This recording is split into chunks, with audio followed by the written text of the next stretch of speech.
आपण बॅटर बनवून घेऊ। त्याच्यामध्ये बेसन पीठ टाकलं, आता रवा टाकायचा। त्याच्यामध्ये हे अननसाचं मी ज्यूस टाकून घेणार आहे। तर त्याच्यामध्ये थोडंसं आपलं चवीनुसार मीठ, थोडं मीठ कमीच टाकायचं। आता त्याला पाणी टाकून आपण बॅटर असं कालवून घेणार आहोत।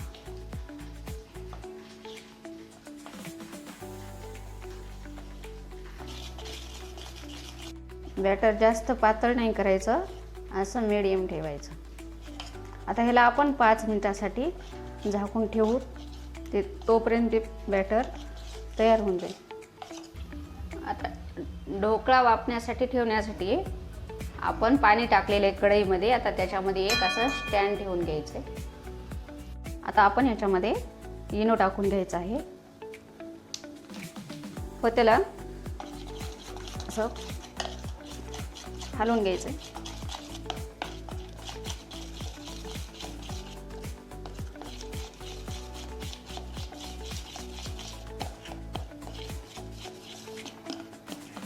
इनो टाकल्यामुळे आपलं असं बॅटर असं फुगून येईल।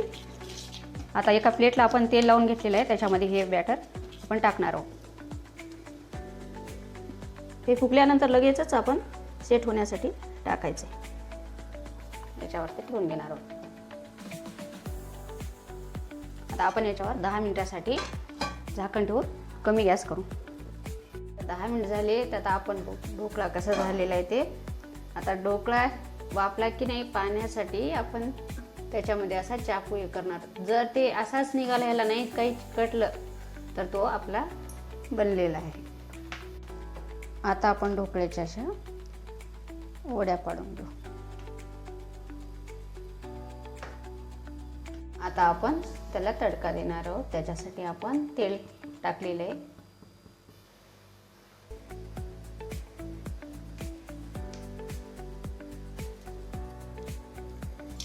मोहरी टाकून द्यायची, थोडं टाकणार, कढीपत्ता, हिरवी मिरची,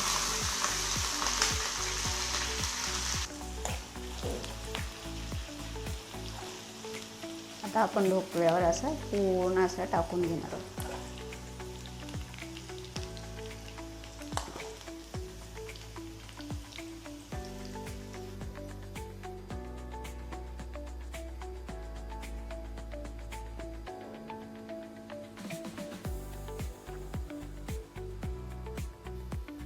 अशा प्रकारे आपला असा छान जाळीदार ढोकळा बनलेला आहे।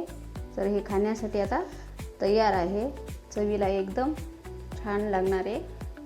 तर व्हिडिओ आवडला असेल तर लाईक, शेअर, सबस्क्राईब करायला विसरू नका। धन्यवाद।